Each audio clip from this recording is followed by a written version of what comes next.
Welcome to STV news. నేను రేవతి. ముందుగా headlines చూద్దాం. ఖరీఫ్ పంట ప్రణాళిక పక్కాగా అమలు. 365 రోజుల్లో 3 పంటలు పండించేలా చర్యలు. వ్యవసాయ శాఖ సమీక్షలో ముఖ్యమంత్రి చంద్రబాబు.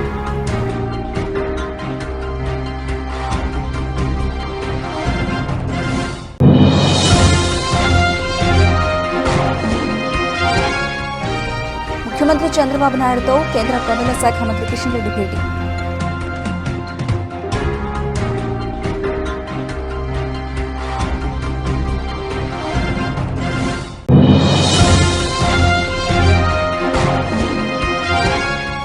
వర్షాకాలంలో కూడా అన్నా క్యాంటీన్లో పరిశుభ్రమైన వాతావరణం ఉండాలి. విజయవాడ నగరపాలక సంస్థ కమిషనర్ ధ్యానచంద్ర హెచ్ఎం ఆదేశాలు.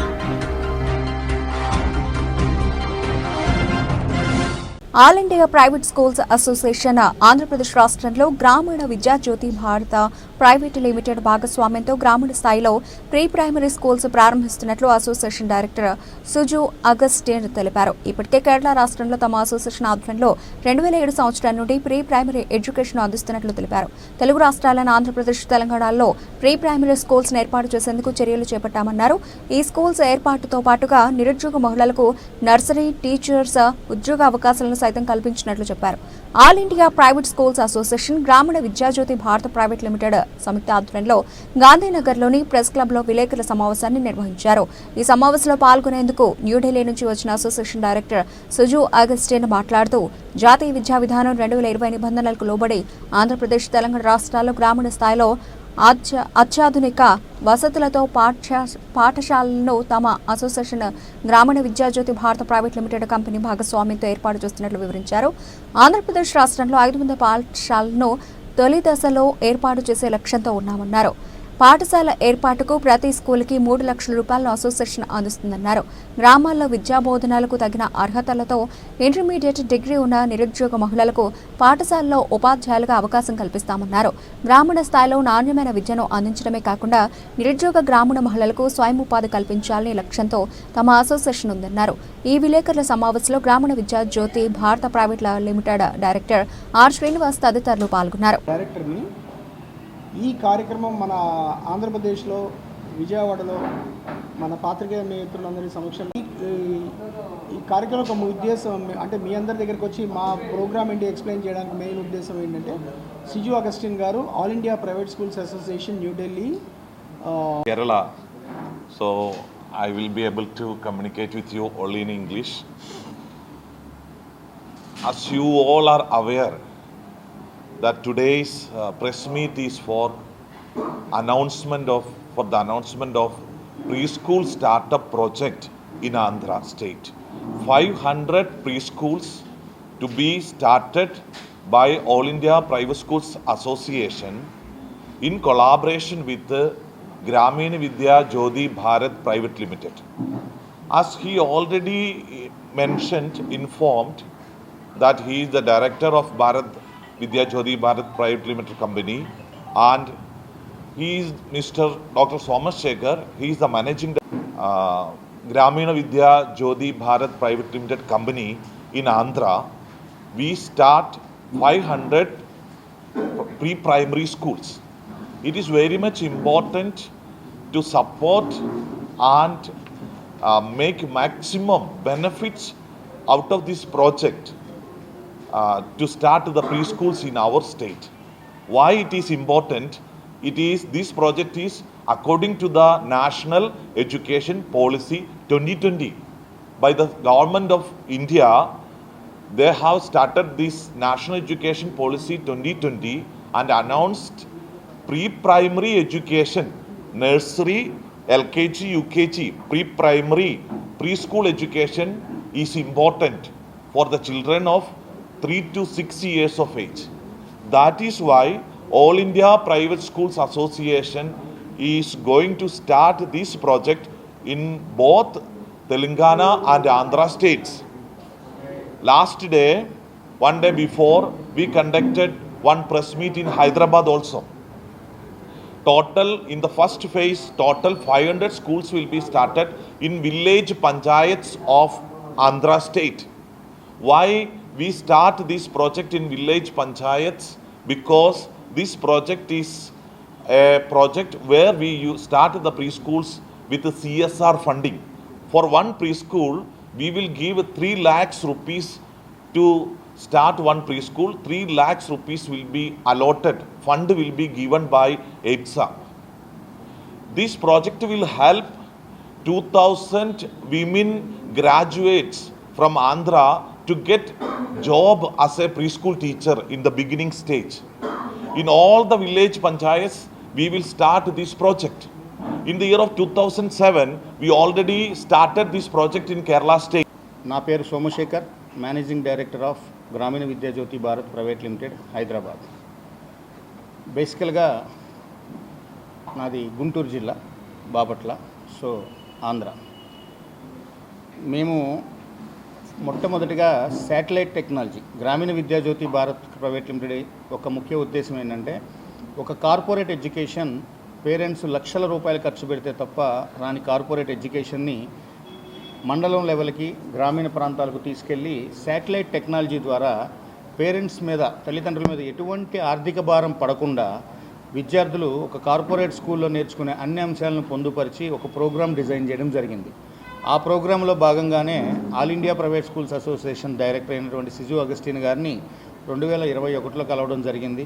అప్పటి నుంచి వారితో మా ప్రయాణం అంచెలంచెలుగా అటుపక్కన అటుపక్కన అఫీషియల్ గాను, ఇటుపక్క పర్సనల్ గాను రిలేషన్షిప్ పెరిగి సిజు అగస్టిన్ గారు ఒక 25 years నుంచి టీచింగ్ ఫీల్డ్లో ఉండి కేరళలో స్టార్ట్ చేసిన journey New Delhi all India private schools association director వరకు ఆయన చాలా కష్టపడి ఎదగడం జరిగింది. సో అలాంటి వారి దగ్గర ఉంటే మేము చాలా నేర్చుకోవచ్చు అనే ఉద్దేశంతో ఈ శాటిలైట్ ప్రాజెక్ట్ చెప్పగానే ఆయన ఓకే చేసి నార్త్ ఈస్ట్లో, ముఖ్యంగా నార్త్ ఈస్ట్లో వీళ్ళకు ఉన్నటువంటి స్కూల్స్లో ఇంటర్నెట్ సదుపాయం లేకుండా, మా శాటిలైట్ యొక్క గొప్పతనం ఏంటంటే ఇంటర్నెట్ సదుపాయం లేకుండా పల్లెటూర్లకి కార్పొరేట్ విద్య అంటే అదేమి పైనుంచి దిగిరాలేదు. ఇంటర్నేషనల్ స్కూల్లో నేర్పించేటువంటి Vedic mathematics, IIT foundation, NEET, English, international language, IAS coaching సంబంధించినటువంటి పిల్లలకి 6వ తరగతి నుంచి 6th standard నుంచి మనం ప్రొవైడ్ చేయడం జరుగుతుంది. సో దీన్ని బేస్ చేసుకొని మేము సిజు అగస్టిన్ గారితో మా జర్నీ కొనసాగిస్తూ నార్త్ ఈస్ట్లో ఒక 25 schools-ని, కేరళలో ఒక 25 schools-ని ఇంప్లిమెంట్ చేయడమే కాకుండా మేము తెలంగాణలో కూడా ఒక 30 schools ఇప్పటికి ఇంప్లిమెంట్ చేస్తున్నాం శాటిలైట్ ద్వారా. ఈ తరుణంలో కేరళ లాస్ట్ టైం వెళ్ళినప్పుడు వారి ఈ ప్రాజెక్ట్ని ఇప్పుడు ఏదైతే అనౌన్స్ చేస్తున్నారో pre schools for the panchayat, అంటే గ్రామీణ ప్రాంతాల్లో ప్రీ స్కూల్స్ పెట్టి ఒక ఉమెన్ ఎంపవర్మెంట్ని క్రియేట్ చేద్దామని సిజు అగస్టిన్ గారు మీకు చెప్పారో, ఆ ప్రాజెక్ట్ యొక్క ముఖ్య ఉద్దేశం ఏంటంటే గ్రామీణ ప్రాంతాల్లో ఉన్నటువంటి చిన్న పిల్లలు మనం చూస్తూనే ఉంటాం. చిన్న పిల్లలు కూడా మా పక్కన ఉన్నటువంటి గ్రామాలకి, పట్టణాలకి వెళ్ళి చదువుకొని మళ్ళీ సాయంత్రానికి తిరిగి రావాల్సి వస్తుంది. భారత ప్రధాని నరేంద్ర మోదీపై కేంద్ర మంత్రి కిషన్ రెడ్డి ప్రశంసల జల్లులు కురిపించారు. మోదీ నాయకత్వంలో ఈ 11 సంవత్సరాల్లో దేశంలోని అన్ని రంగాలు అభివృద్ధి పదంలో ముందుకు దూసుకెడుతున్నాయని అన్నారు. దేశ ప్రజల కోసం ఆయన అనేక సంక్షేమ కార్యక్రమాలు అందించారని అన్నారు. ఒక్క రూపాయి అవినీతి జరిగిందని ఏ రాజకీయ పార్టీ కూడా ఆరోపణలు చేయలేదన్నారు. నీతి నిజాయితీతో ఒక సమర్థవంతమైన నాయకత్వంతో మోదీ పాలన సాగుతోందన్నారు. ప్రపంచ దేశాలు సైతం భారత వైపు చూసేలా మోదీ పాలన సాగుతోందన్నారు. అన్ని సామాజిక వర్గాల వారికి పెద్దపీట వేసి పాలన చేస్తున్నారు. కేంద్ర ప్రభుత్వం ప్రవేశపెట్టిన అనేక పథకాలు క్షేత్రస్థాయిలో అమలు జరిగేలా ప్రణాళికలు ఉంటున్నాయి. 4 కోట్ల ప్రజలకి ఇళ్లు కట్టించారు. మౌలిక రకమైన మార్పులు తీసుకొచ్చారని అన్నారు. అందించగల పార్టీని తీసుకురావాలని, ఒక మంచి నాయకుడి చేతిలో దేశ పగ్గాలు పెట్టాలి అని చెప్పి భావించినటువంటి సందర్భంలో మార్పు ఏదైతే ఆకాంక్షించారో ఆ మార్పు 2014 ఎన్నికల్లో భారతీయ జనతా పార్టీని అనూహ్యంగా ఆశీర్వదించి అధికారంలోకి తీసుకురావడం జరిగింది. అప్పట్లో భారతీయ జనతా పార్టీ నినాదం సబ్కే సాత్ సబ్కా వికాస్, అంటే అందరినీ కలుపుకుంటూ అందరికీ సంక్షేమాన్ని అందిస్తూ దేశ సర్వతోముఖాభివృద్ధిని సాధించాలి అనేటువంటి లక్ష్యం. తిరిగి 2019వ సంవత్సరానికి వచ్చేటప్పటికి సబ్కే సాత్ సబ్కా వికాస్ సబ్కా విశ్వాస్ అని అన్నారు.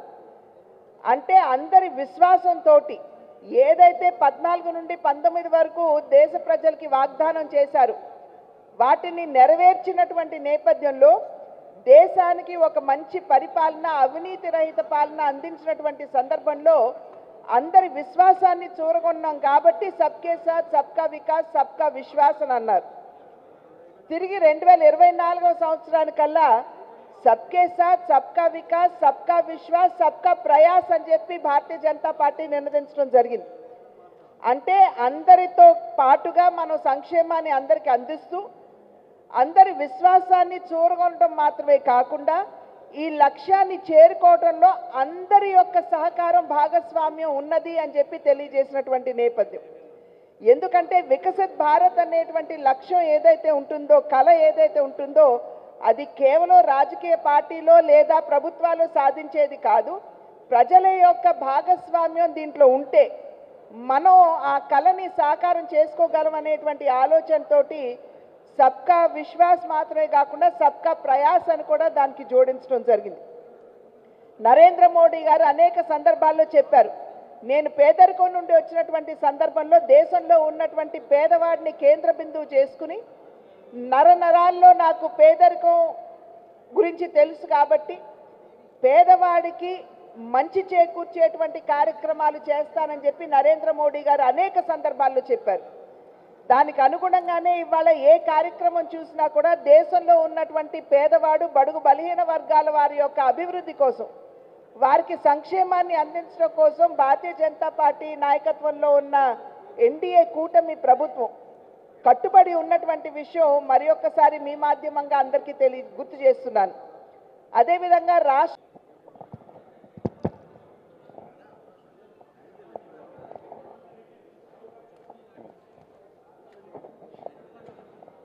అందరికీ నమస్కారం. కార్యకర్తలు ఎవరైతే ఉన్నారో దయచేసి ఎవరు మాట్లాడకండి. అవసరం అనుకుంటే బయటికి వెళ్ళి మాట్లాడుకోండి. ఈ హాలు మీటింగ్కి ఉపయోగపడదు, రీసౌండ్ వస్తుంది. కాబట్టి పత్రికా విలేకరులు మనం చెప్పాల్సినటువంటి అంశం వాళ్ళకు అర్థం కావాలి, వాళ్ళు వినబడాలి. రెండోది, వాళ్ళ ద్వారా మన తెలుగు ప్రజలకు మరి వివరాలు చేరాలి. కాబట్టి దయచేసి అందరూ సహకరించాలి. నరేంద్ర మోడీ గారు మూడవసారి ప్రధానమంత్రిగా నిన్నటి రోజు ప్రమాణ స్వీకారం చేయడం జరిగింది. ఈ సందర్భంగా దేశవ్యాప్తంగా భారతీయ జనతా పార్టీ నేతృత్వంలోని నరేంద్ర మోడీ గారి నేతృత్వంలోని ఎన్డీఏ ప్రభుత్వం ఈ 11 సంవత్సరాలలో చేపట్టినటువంటి అనేక సంక్షేమ కార్యక్రమాలు కానీ, చేసినటువంటి అనేక అభివృద్ధి కార్యక్రమాలు కానీ, తీసుకున్నటువంటి అనేక విప్లవాత్మకమైనటువంటి నిర్ణయాలు కానీ, వీటన్నిటిని కూడా మరొకసారి ప్రజలకు జ్ఞాపకం చేయాలి అనే ఉద్దేశంతో ఈరోజు విజయవాడలో మీ ద్వారా తెలుగు ప్రజలతో మాట్లాడడం కోసం రావడం జరిగింది. ఈరోజు మీకు అందరికీ తెలుసు, నరేంద్ర మోడీ గారు అధికారంలోకి వచ్చినటువంటి ఈ 11 సంవత్సరాలలో అన్ని రంగాలలో కూడా, అది గ్రామీణ ప్రాంతం కానీ, లేకపోతే మౌలిక వసతులు కానీ, బడుగు బలహీన వర్గాల ప్రజలు కానీ, అన్ని రంగాలలో కూడా దేశం మరి ముందుకు తీసుకెళ్తున్నటువంటి పరిస్థితి మనకు స్పష్టంగా కనిపిస్తుంది. అన్ని వర్గాలకు న్యాయం చేయాలి, అన్ని వర్గాల ప్రజలకు సంక్షేమ ఫలాలు అందాలి అనేటువంటి లక్ష్యంతో సబ్కే సాత్ సబ్కా వికాస్ అనేటువంటి ఆలోచన విధానంతో నరేంద్ర మోడీ గారి ప్రభుత్వం ముందుకెళ్తా ఉంది. స్వాతంత్రం వచ్చిన తర్వాత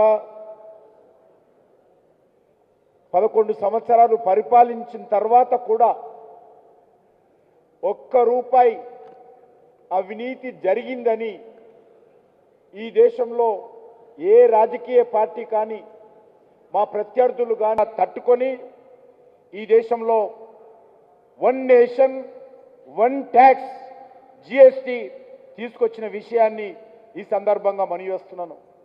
అనేక రకాల అనుమానాలు వ్యక్తం చేశారు.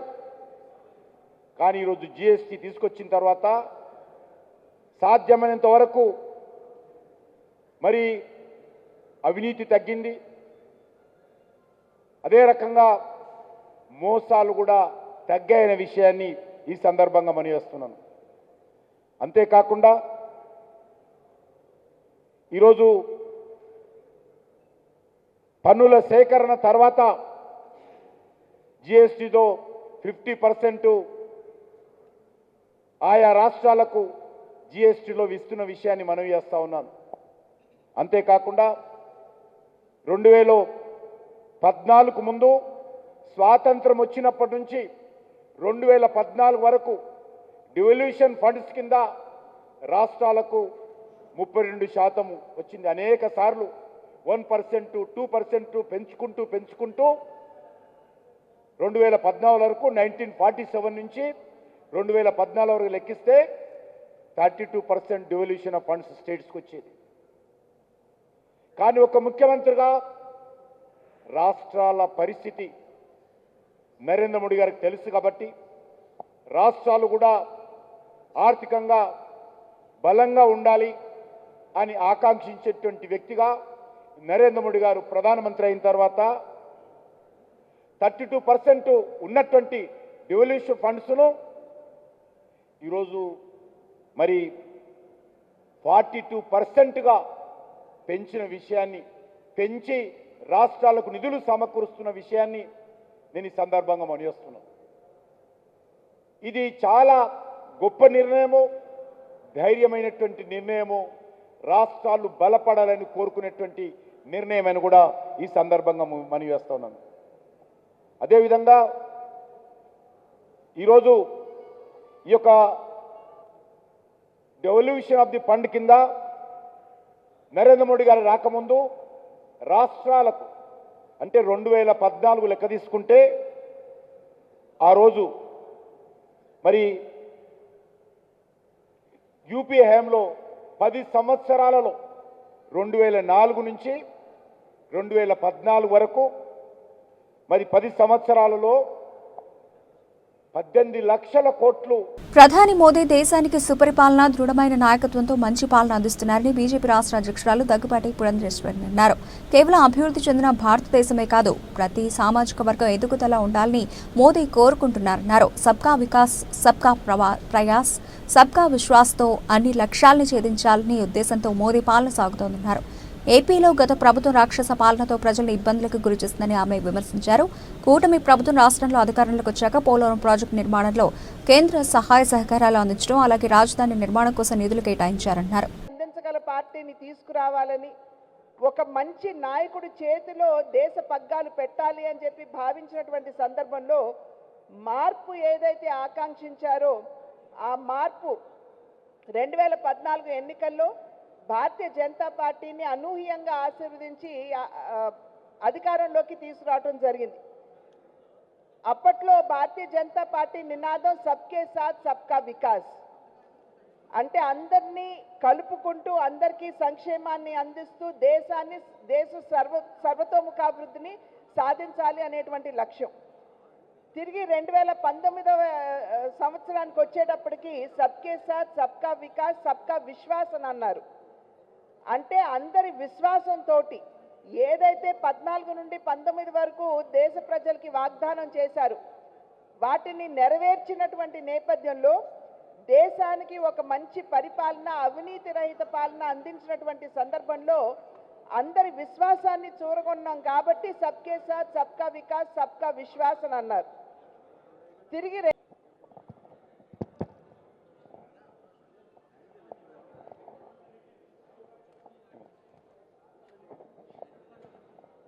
అందరికీ నమస్కారం. కార్యకర్తలు ఎవరైతే ఉన్నారో దయచేసి ఎవరు మాట్లాడకండి, అవసరం అనుకుంటే బయటికి వెళ్ళి మాట్లాడుకోండి.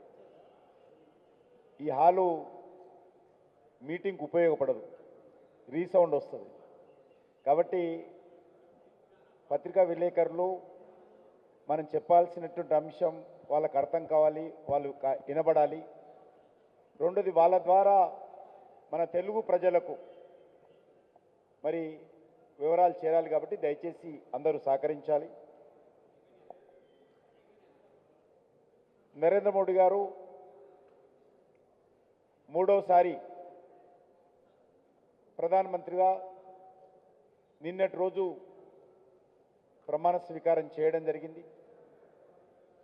ఈ సందర్భంగా దేశవ్యాప్తంగా భారతీయ జనతా పార్టీ నేతృత్వంలోని నరేంద్ర మోడీ గారి నేతృత్వంలోని ఎన్డీఏ ప్రభుత్వం ఈ 11 సంవత్సరాలలో చేపట్టినటువంటి అనేక సంక్షేమ కార్యక్రమాలు కానీ, చేసినటువంటి అనేక అభివృద్ధి కార్యక్రమాలు కానీ, తీసుకున్నటువంటి అనేక విప్లవాత్మకమైనటువంటి నిర్ణయాలు కానీ, వీటన్నిటిని కూడా మరొకసారి ప్రజలకు జ్ఞాపకం చేయాలి అనే ఉద్దేశంతో ఈరోజు విజయవాడలో మీ ద్వారా తెలుగు ప్రజలతో మాట్లాడడం కోసం రావడం జరిగింది. ఈరోజు మీకు అందరికీ తెలుసు, నరేంద్ర మోడీ గారు అధికారంలోకి వచ్చినటువంటి ఈ 11 సంవత్సరాలలో అన్ని రంగాలలో కూడా, అది గ్రామీణ ప్రాంతం కానీ, లేకపోతే మౌలిక వసతులు కానీ, బడుగు బలైన వర్గాల ప్రజలు కానీ, అన్ని రంగాలలో కూడా దేశం వర్షాకాలంలో అన్నా క్యాంటీన్ పారిశుధ్య నిర్వహణలో ఎటువంటి లోపం లేకుండా చూసుకోవాలని పటమటలో గల అన్నా క్యాంటీన్ను పరిశీలించిన కమిషనర్ అన్నారు. విజయవాడ నగరపాలక సంస్థ కమిషనర్ ధ్యానచంద్ర మంగళవారం ఉదయం తన పర్యటనలో భాగంగా కనకదుర్గ నగర్, పటమట, మహానాడు రోడ్డు, పంటకాలువ రోడ్డు, రాణిగారి తోట, కృష్ణలంక ప్రాంతాలన్నీ పర్యటించి క్షేత్రస్థాయిలో పరిశీలించారు. నగరంలోని అన్నింటిలోనూ పరిశుభ్రమైన వాతావరణాన్ని నెలకొల్పాలని, ఆహారము ఉన్న చోట ఈగలు అపరిశుభ్రమైన వాతావరణం లేకుండా ఎప్పటికప్పుడు చర్యలు తీసుకుంటూ ఉండాలని, తాగునీటి వాడుకునేటటువంటి నీటి సరఫరా నిరంతరం ఉండేటట్టు అధికారులు ఎప్పటికప్పుడు పర్యవేక్షిస్తూ ఉండాలని అన్నారు. ఈ పర్యటనలో incharge chief medical health officer doctor Gopal Krishna Naik, పర్యవేక్షణ engineer P Satyanarayana, executive engineer G Samrajyam, biologist Suryakumar తదితరులు పాల్గొన్నారు.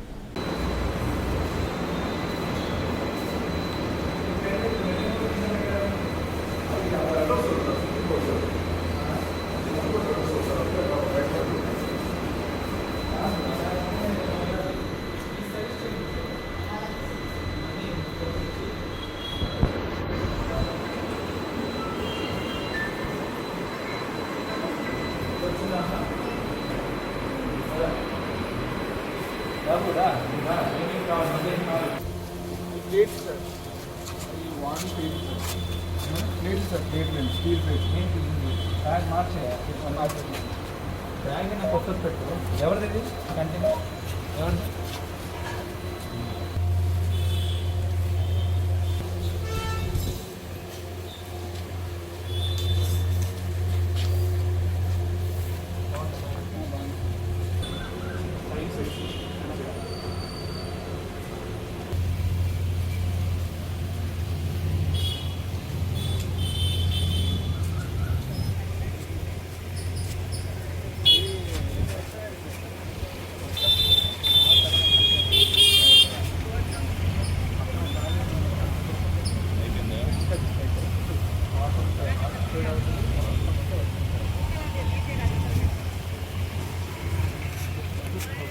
ఖరీఫ్ పంటలను తుఫాన్ల నుంచి రక్షించుకునేలా పంట కాలాన్ని ముందుకు తీసుకురావాలన్న ముఖ్యమంత్రి చంద్రబాబు నాయుడు ఆదేశాలతో వ్యవసాయ శాఖ అధికారులు కార్యాచరణ మొదలుపెట్టారు. ఇందుకు అనుగుణంగా గోదావరి, కృష్ణా డెల్టా ప్రాంతాలకు ఏడాది ముందుగానే సాగునీరు విడుదల చేశారు. అధికారులు ఈ మేరకు వివరాలు మంగళవారం ఉండవల్లి క్యాంపు కార్యాలయంలో జరిగిన వ్యవసాయ శాఖ సమీక్షలో ముఖ్యమంత్రికి తెలిపారు. పశ్చిమ గోదావరి, ఏలూరు, కోనసీమ, తూర్పు గోదావరి, కాకినాడ, కృష్ణా జిల్లాల్లో భూములకు కాలువల ద్వారా ఇప్పటికే నీరు విడుదల చేశామని, జూలై మొదటి వారంలో గుంటూరు, బాపట్ల, ప్రకాశం జిల్లాలకు నీరిచ్చేందుకు ప్రణాళికలు సిద్ధం చేశామని వివరించారు. అలాగే రాష్ట్రంలో ఖరీఫ్ సీజన్లో ప్రధానంగా వరి, కంతులు, వేరుశెనగ, ప్రత్తి సాగు చేస్తూ ఉండగా వేరుశెనగ, పత్తి సాగు తగ్గుతూ వస్తోందని, కందుల సాగు మాత్రం పెరిగిందని, వరి సాగు స్థిరంగా కొనసాగుతోందని అధికారులు చెప్పారు. ఎరువులు, పురుగుల మందుల వినియోగాన్ని తగ్గించి భూసారాన్ని కాపాడేందుకు కృషి చేయాలి. ఎక్కడా ఎరువుల కొరత లేకుండా చూడాలి. ఎరువులు, పురుగు మందుల వినియోగంపై తాజా సమాచారం ఉండాలి. రాష్ట్రంలో గత ఏడాది పంట కాలంలో 39 లక్షల మెట్రిక్ టన్నుల ఎరువులు వినియోగించగా ఏడాది దానిని 35 లక్షల మెట్రిక్ టన్నులకు తగ్గించేలా చూడాలి. పల్సస్ మిల్లెట్స్ సాగు పెరగాలి. ఈ సీజన్లో రైతులు కోరిన 24 గంటల బ్యాంకులు రుణాలు ఇవ్వాలి అని ముఖ్యమంత్రి చంద్రబాబు చెప్పారు.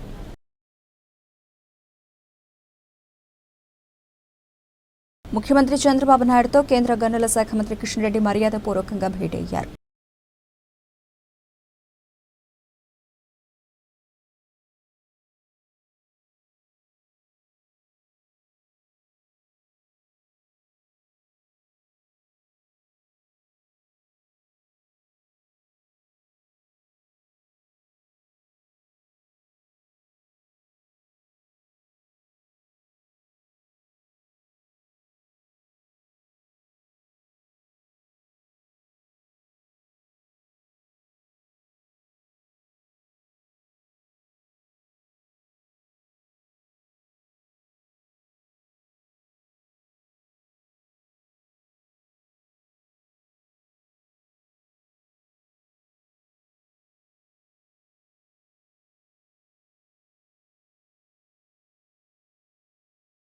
దేశం రాష్ట్రం ప్రజలు ఆరోగ్యంగా ఉండాలంటే యోగా అవసరం ఎంతో ఉందని షాప్ చైర్మన్ రవినాయుడు అన్నారు. రాష్ట్రాన్ని యోగాంధ్రప్రదేశ్గా మార్చాలనే లక్ష్యంతో సీఎం చంద్రబాబు కృషి చేస్తున్నారని తెలిపారు. యోగాంధ్రలో భాగంగా రాష్ట్ర వ్యాప్తంగా నెల రోజుల పాటు యోగా కార్యక్రమాలు నిర్వహిస్తున్నామని చెప్పారు. ఈ నెల 21న అంతర్జాతీయ యోగా దినోత్సవాన్ని పురస్కరించుకుని వైజాగ్లో నిర్వహిస్తున్న కార్యక్రమానికి ప్రధాని నరేంద్ర మోదీ హాజరవుతున్నారని తెలిపారు. Yogasana sports association of Andhra Pradesh ఆధ్వర్యంలో నగరంలో నిర్వహించిన విలేకరుల సమావేశంలో షాప్ చైర్మన్ రవినాయుడు పాల్గొన్నారు. యోగా ఆసియాన క్రీడల్లో 2 బంగారు పతకాలు సాధించిన రాము, ఏరోబిక్స్ పోటీల్లో సత్తా చాటిన విద్యార్థులను రవినాయుడు, సంఘ గౌరవ అధ్యక్షుడు గొట్టిపాటి రామకృష్ణ ప్రసాద్, అధ్యక్షురాలు రాధిక, సంఘ సభ్యులు సాలువా కప్పి అభినందించారు. రవినాయుడు మాట్లాడుతూ యోగా ఆవశ్యకతను ప్రతి ఒక్కరూ తెలుసుకోవాలన్నారు. సంపూర్ణ ఆరోగ్యానికి యోగా దోహదపడుతుందని చెప్పారు. ఏపీని యోగాంధ్రప్రదేశ్గా తీర్చిదిద్దడమే సీఎం చంద్రబాబు ధ్యేయంగా ఉన్నారని తెలియజేశారు. ఈ నెల 21న ప్రధాని మోదీ పాల్గొననున్న అంతర్జాతీయ యోగా దినోత్సవాన్ని ప్రతి ఒక్కరూ జయప్రదం చేయాలన్నారు. యోగాను పాఠశాలల్లో తప్పనిసరి చేసేందుకు ప్రభుత్వం చర్యలు తీసుకుంటుందన్నారు. యోగాలో పతకాలు సాధించిన వారికి ఇన్సెంటివ్లు కూడా ఇస్తుందని, ఉద్యోగాల్లో కూడా వారికి ప్రాధాన్యం ఇవ్వడం జరుగుతుందన్నారు. మహిళల జోలికి వస్తే ప్రభుత్వం ఊరుకునే ప్రసక్తి లేదని, స్త్రీమూర్తులకు అండగా కూటమి ప్రభుత్వం ఉంటుందన్నారు. ఈ yogasana sports association of Andhra Pradesh ఈ కార్యక్రమం యోగాసనకు సంబంధించి గౌరవ ముఖ్యమంత్రి గారు యోగాంధ్ర అని చెప్పి ఇచ్చినటువంటి పిలుపు, నరేంద్ర మోడీ గారు ముఖ్య అతిథిగా పాల్గొనిపోయేటువంటి జూన్ 21వ తారీఖున జరిగేటువంటి కార్యక్రమం. దానికి గౌరవ శాప్ చైర్మన్ గారు మిత్రులు రవినాయుడు గారు అన్ని రకాలుగా కూడా మొదటి నుంచి ఈ యోగా కార్యక్రమాలకి వారు వచ్చినప్పుడు వారు బాధ్యతలు స్వీకరించిన దగ్గర నుంచి వారు అందిస్తున్నటువంటి సహాయ సహకారాలు, ప్రోత్సాహం, వీటన్నిటి వల్ల మరి ఈరోజు అద్భుతంగా ఈ అసోసియేషన్ జిల్లాల్లో కార్యక్రమాలను నిర్వహించడం జరుగుతూ ఉంది. ఈ అసోసియేషను సుమారుగా 5 సంవత్సరాల క్రితం నుంచి కూడా వివిధ సందర్భాల్లో కార్యక్రమాలు నిర్వహించడం జరుగుతూ ఉంది. ఇది గవర్నమెంట్ ఆఫ్ ఇండియాకి అఫిలియేటెడ్గా, అదేవిధంగా ఒలింపిక్ అసోసియేషన్కి అఫిలియేటెడ్గా ఉండటమే కాకుండా ఈరోజు శాప్ వారి యొక్క సహకారంతో కూడా, ప్రోత్సాహంతో మరిన్ని కార్యక్రమాలని చేయడానికి రూపకల్పన చేసుకునే విధంగా చేయడం జరిగింది. దీనికి జిల్లాల వారీగా మా కమిటీలు ఉన్నాయి. అదేవిధంగా రాష్ట్ర కమిటీలో గౌరవ అధ్యక్షురాలు ఉన్నారు రాధిక గారు.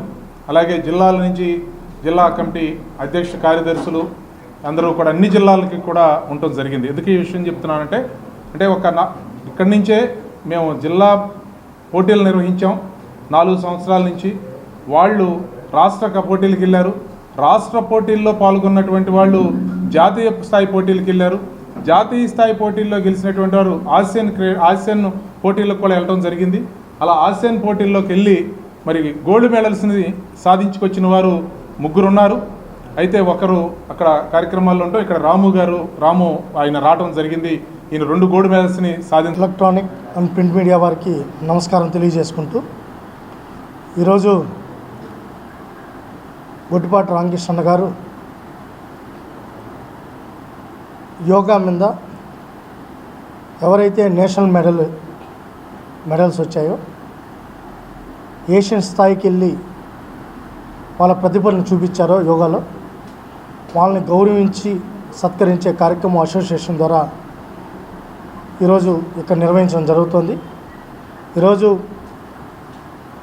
యోగా అసోసియేషన్ కూడా స్పోర్ట్స్ అథారిటీ రికగ్నైజ్ చేస్తూ దానికి సంబంధించిన డాక్యుమెంట్స్ అన్నీ కూడా సబ్మిట్ చేయమని చెప్పాం.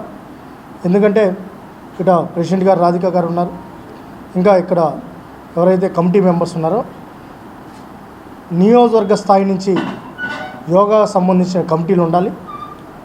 దాంతోపాటు జిల్లా కమిటీలు, రాష్ట్ర కమిటీ సమర్థవంతంగా ఆంధ్రప్రదేశ్లో ఉండాలి.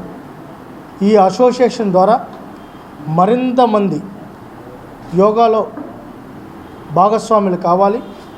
ఈరోజు ప్రపంచవ్యాప్తంగా యోగా యొక్క ఆవశ్యకతను, ప్రాధాన్యతను గ్రహించారు. మరి నరేంద్ర మోడీ గారు ప్రధానమంత్రి అయిన తర్వాత, చంద్రబాబు నాయుడు గారు ముఖ్యమంత్రి అయిన తర్వాత, ఎందుకంటే వాళ్ళు ఈరోజు కూడా 70 పదులకు వచ్చినప్పటికీ సమర్థవంతంగా వాళ్ళు ముందుకు రాణిస్తున్నారంటే దానికి కారణం యోగా అనే అనేక సందర్భాల్లో చెప్పడం జరిగింది. యోగా యొక్క విశిష్టతను, ప్రాధాన్యతను అనేక సందర్భాల్లో గుర్తు చేసుకోవడం కూడా జరుగుతుంది. ఈరోజు మనం ఆరోగ్యంగా, ఈ దేశం ఆరోగ్యంగా ఉండాలన్నా, రాష్ట్రం ఆరోగ్యంగా ఉండాలన్నా, ప్రతి కుటుంబం ఆరోగ్యంగా ఉండాలంటే యోగా అనేది కంపల్సరీ. ముఖ్యంగా ఆంధ్రప్రదేశ్ను యోగా ఆంధ్రప్రదేశ్గా మార్చాలని గౌరవ ముఖ్యమంత్రి నారా చంద్రబాబు నాయుడు గారు జూన్ 21న ప్రధానమంత్రి గారిని విశాఖపట్నానికి ఆహ్వానించడం జరిగింది. ప్రధానమంత్రి గారు యోగాలో కార్యక్రమంలో భాగస్వాములు అవుతున్నారు. దానికి అనుసంధానంగా రాష్ట్ర వ్యాప్తంగా నెల రోజుల పాటు నియోజకవర్గ స్థాయిలో అమరావతి పరిసర ప్రాంతాలు, అమరావతి పరిసర ప్రాంతాలు అంటే ఏం ప్రాంతాలు ఉన్నాయండి? విజయవాడ ప్రాంతం ఉంది. అమరావతి పక్కన ఉన్నది ఏ ప్రాంతం? విజయవాడ ప్రాంతం. ఎవరిని ఉద్దేశించి మాట్లాడారు? ఎవరిని ఉద్దేశించి మాట్లాడారని అడుగుతున్నాం మేము సూటిగా. ఎవరైతే అతను ఉన్నాడో అతని పేరు చెప్పడానికి కూడా నాకు సిగ్గేస్తుంది. ఇంత నీచమైన వ్యక్తులు. ఎందుకంటే జర్నలిస్టులు అంటే మాకు గౌరవం ఉంది, జర్నలిజం అంటే మాకు గౌరవం ఉంది. ఇలాంటి వాళ్ళు ఆ పేరు చెప్పుకొని సభ్య సమాజం తలదించుకునేలాగా మాట్లాడుతూ ఎవరిని ఉద్దేశించి మాట్లాడు. మేము అడుగుతున్నాం సూటిగా, మరి అమరావతి పరిసర ప్రాంతాల్లో ఉండాలంటే అక్కడ జగన్మోహన్ రెడ్డి గారి ఇల్లు కూడా ఉంది. దాని తర్వాత వాళ్ళ నాయకులకు సంబంధించి ఇల్లులన్నీ అక్కడే ఉన్నాయి. మరి ఎవరిని ఉద్దేశించి మాట్లాడారో మాకైతే అర్థం కావడంలా. ఈరోజు ఆడవాళ్ళంతా మదన పడుతున్నారు, బాధ వ్యక్తం చేస్తున్నారు. ఈరోజు ఒక పక్క యోగా ఆంధ్రప్రదేశ్గా మారుస్తూ ఇక్కడ కూడా ఈ అసోసియేషన్ మహిళా అధ్యక్షురాలుగా ఉంది. క్రీడాకారులు రజనీ లాంటి అమ్మాయి, ఎర్రా జ్యోతి లాంటి అమ్మాయి, పివి సింధు అమ్మాయి, కోనేరు అంబీర్ ఇలాంటి స్త్రీమూర్తులంతా బ్రహ్మాండ కన్నం మల్లేశ్వరి గారు. ఈరోజు ఈ కార్యక్రమానికి విచ్చేసిన పెద్దలకి అందరికీ కూడా నమస్కారాలు. ముందుగా yogasana sports association of Andhra Pradesh అనే అసోసియేషన్ యోగాసన భారత్ ఎఫిలియేటెడ్ సంస్థ అండి. యోగాసన భారత్ అనేటటువంటిది ministry of youth affairs and sports ద్వారా రికగ్నైజ్ అయినటువంటి body. Indian Olympic association associate మెంబర్గా కూడా వర్క్ చేస్తుంది. సో ఈ సంవత్సరం 2025లో సెకండ్ ఏషియన్ యోగాసన న్యూఢిల్లీ ఇందిరాగాంధీ స్టేడియంలో జరిగింది. దాంట్లో 15 కంట్రీస్ పాల్గొనడం జరిగింది. 15 కంట్రీస్లో ఇండియాకి 83 మెడల్స్ రావడం జరిగిందండి. 83 మెడల్స్లో ఆంధ్రప్రదేశ్కి 4 గోల్డ్ మెడల్స్ తీసుకురావడం జరిగింది. చాలా సంతోషం. అలానే ఇప్పటి వరకు యోగాసన భారత్ నుంచి అఫిలియేట్ అయినటువంటి ఈ అసోసియేషన్ గౌరవ అధ్యక్షులుగా రామకృష్ణ సార్ ఉన్నారు, అలానే విష్మయ్ గారు ఉన్నారు. చాలామంది 11 మంది సభ్యులతోటి ఎఫిలియేట్ అయినటువంటి ఈ అసోసియేషన్. సో డిస్ట్రిక్ట్ వైజ్ కూడా ఇందాక రామకృష్ణ సార్ చెప్పినట్లుగా మోస్ట్ ప్రాబ్లీ 20 డిస్ట్రిక్ట్స్లో అసోసియేషన్స్ కలిగి ఉన్నది.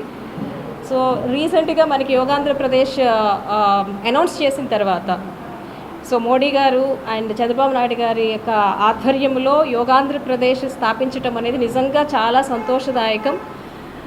సో దాంట్లో అంటే యాక్చువల్లీ ఇందాక సార్ చెప్పినట్లు ఎనర్జీ, శక్తి అనేటటువంటి దానికి సింబాలిజంగా స్త్రీని చెప్తూ ఉంటారు. సో ఆ ఎనర్జీ అనేది ఎక్కువ చేసుకోవడం కోసం డిఫరెంట్ ప్రాక్టీసెస్ అనేటటువంటివి ఉన్నాయి యోగా అనే దాంట్లో. One of the concept is yogasana, pranayama, ధ్యాన, ఇవన్నీ కూడా మనిషిని పర్సనాలిటీ, వ్యక్తిత్వాన్ని ఎలా వికసింపచేస్తుంది. ఓవరాల్ యోగాంధ్రప్రదేశ్ అనేటటువంటిది రోల్ మోడల్. బులెటిన్ ముగించే ముందు హెడ్లైన్స్ మరోసారి. ఖరీఫ్ పంట ప్రణాళిక పక్కాగా అమలు, 365 రోజుల్లో 3 పంటలు పండించేలా చర్యలు, వ్యవసాయ శాఖ సమీక్షలో ముఖ్యమంత్రి చంద్రబాబు.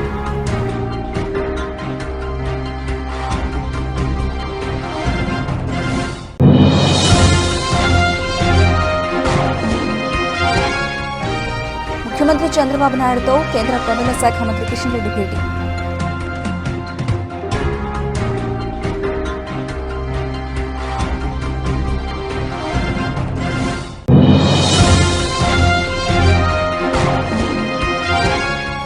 వర్షాకాలంలో కూడా అన్నా క్యాంటీన్లో పరిశుభ్రమైన వాతావరణం ఉండాలి.